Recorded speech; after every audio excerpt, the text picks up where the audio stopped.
একটা মানুষ থাকতো, সেই মানুষগুলোর মহামারী হয়েছিল, মরে শেষ হয়ে যেত, অন্য কেউ সেইখানে গিয়ে সাহস পায়নি, কিন্তু উনি তাদেরকে নিয়ে তাদের কাছে গিয়ে জঙ্গলের মধ্যে গিয়ে চিকিৎসা করেছে।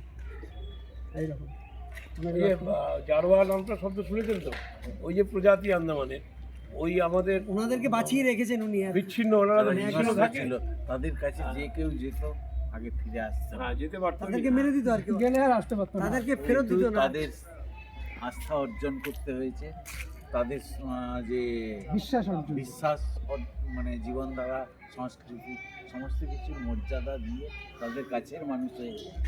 তারপর আমি তাদেরকে আস্তে আস্তে চিকিৎসা করে তাদেরকে মহামারীর হাত থেকে বাঁচিয়ে তুলি, সেসব খবর দেশ পর্যন্ত চলে যায়। তারপরে সমস্ত কিছু সব জায়গা থেকেই 2023 সালে আমাকে পদ্মশ্রী পুরস্কার দেওয়া হয়।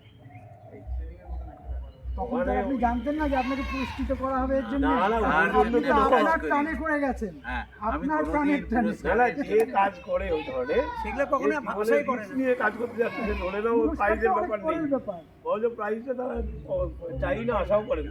আশাই ছিল না আমাদের কোনোদিন, আরে আশা বলে, ছিল ওই জঙ্গলে না, স্বপ্নই ভাবিনি যে আপনি আমাদের দাঁড়িয়ে family- ওইখানকার ওই জঙ্গল, 90 বছর কাজটা হয় সময় উদ্দেশ্যটা ওটা। আমরা সব ডাক্তারবাবু, আমরা যেখানে থাকতাম সেইখানকার হসপিটালে উনি ছিলেন, বিভিন্ন জায়গায় ট্রান্সফার হয়ে এসেছে হসপিটালে। আমরা যে এখানে থাকতাম দিল্লিতে, ওই হসপিটালের একটা ঘটনা, উনি রুগী দেখছেন, রুগী লাইনে দাঁড়িয়েছেন, টাইম হয়ে গেছে বন্ধ করার, উনি উঠছেন।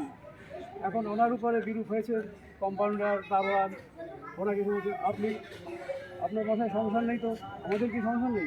আপনি রুগী দেখছেন, আমরা কি বাড়ি যাবো না? উনি বলছে এই রুগীগুলো দাঁড়িয়ে আছে, বাচ্চা করে নিয়ে দাঁড়িয়ে আছে, বাচ্চাদের যদি কিছু হয় তাহলে কী হবে, আমি কী করে উঠি? এই হলো। তারপরে তো ওনাকে ধাক্কাধাক্কি করে দিতে হবে, পাবলিকের ধাক্কা দিয়েছে ওনাকে, ওনার মতো মানুষকে ধাক্কা দিয়েছে, তারা কিন্তু তাদেরকেও চেনে না। উনি ধাক্কা খেয়েছে বলে উনি ওনাকে চেনে। ওটাই তো, সে তো ওই কোনো কিছু